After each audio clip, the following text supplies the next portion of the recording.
Salam, selamat pagi sahabat terkasih. Senang sekali kita bisa kembali bersama merenungkan firman Tuhan. Hari ini kita belajar tentang kekuatan puji-pujian di tengah keadaan yang gelap.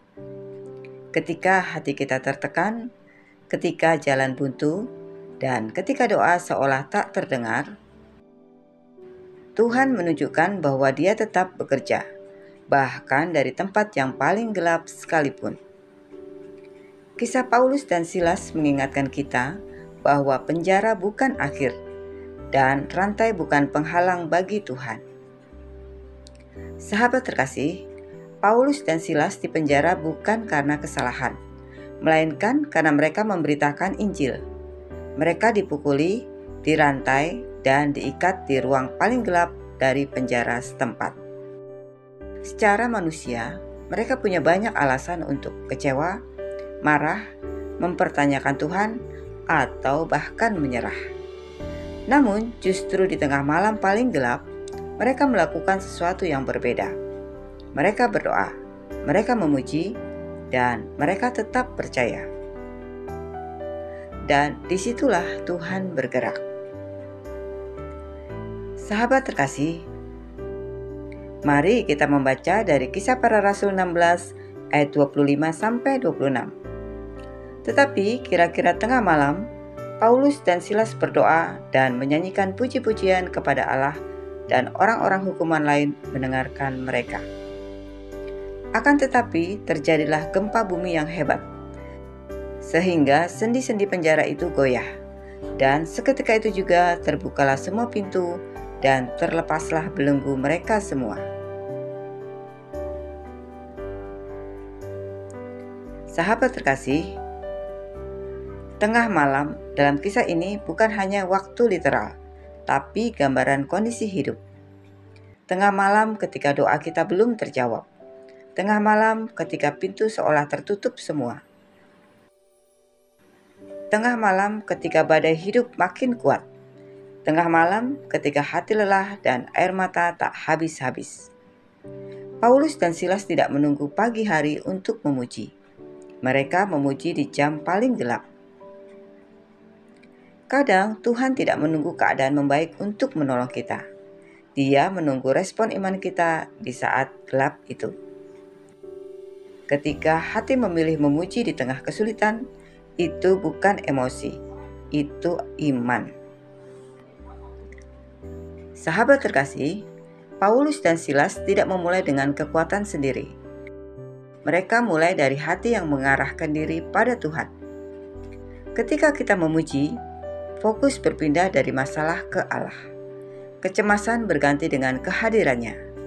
Ketakutan digantikan damai. Keputusasaan digantikan pengharapan. Pujian bukan sekedar lagu. Pujian adalah penyerahan diri.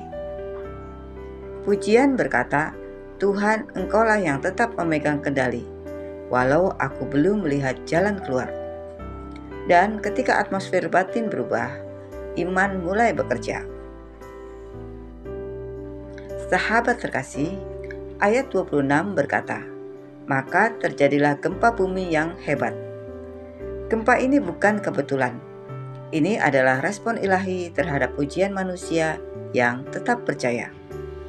Tuhan tidak diam, Tuhan tidak terlambat, dan Tuhan tidak tak berdaya. Saat pujian dinaikkan, kuasa Tuhan turun.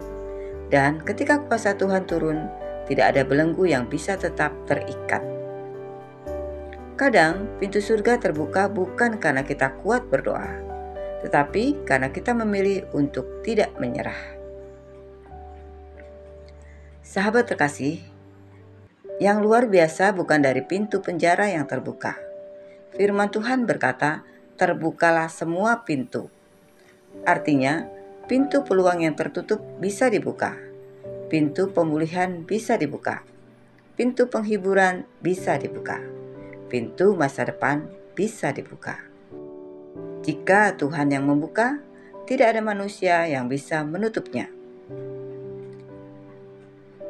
Sahabat terkasih, Tuhan bukan hanya melepaskan Paulus dan Silas dari rantai, tapi juga membebaskan seluruh isi penjara.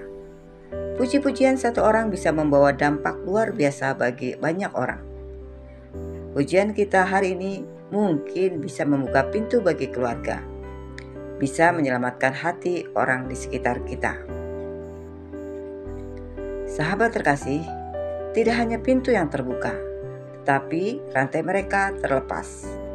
Dalam banyak hidup orang percaya, ada rantai ketakutan, rantai trauma, rantai kemarahan, rantai kebiasaan buruk, rantai kekhawatiran. Ketika hadirat Tuhan datang lewat pujian, belenggu-belenggu itu mulai terlepas. Ketika hadirat Tuhan datang lewat pujian, belenggu-belenggu itu mulai terlepas. Itu bukan solusi instan, tetapi proses pemulihan yang dimulai dari kehadiran Tuhan. Sahabat terkasih, mari kita aplikasikan dalam hidup kita. Yang pertama, ketika kita merasa terpenjara, pujilah Tuhan. Bukan karena keadaan baik, tapi karena Tuhan tetap baik. Yang kedua, jangan tunggu suasana hati membaik. Paulus dan Silas memuji ketika luka mereka masih terasa. Yang ketiga, bangun kebiasaan pujian setiap pagi. Suasana hati pagi menentukan atmosfer seharian.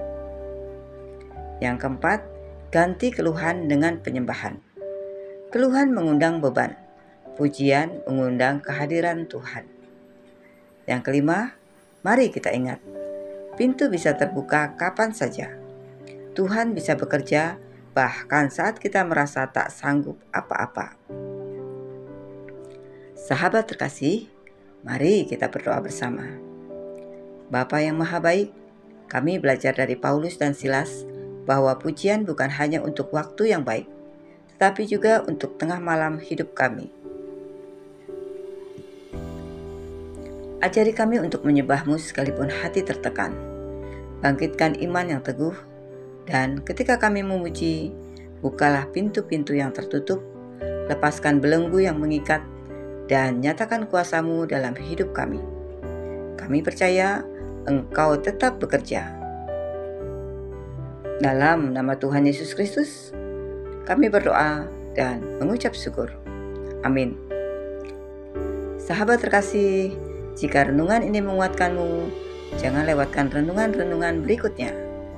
Silahkan klik like, komen, share, dan subscribe ya, agar lebih banyak orang dikuatkan oleh firman Tuhan. Sampai jumpa di renungan pagi berikutnya. Selamat beraktivitas. Tuhan Yesus memberkati.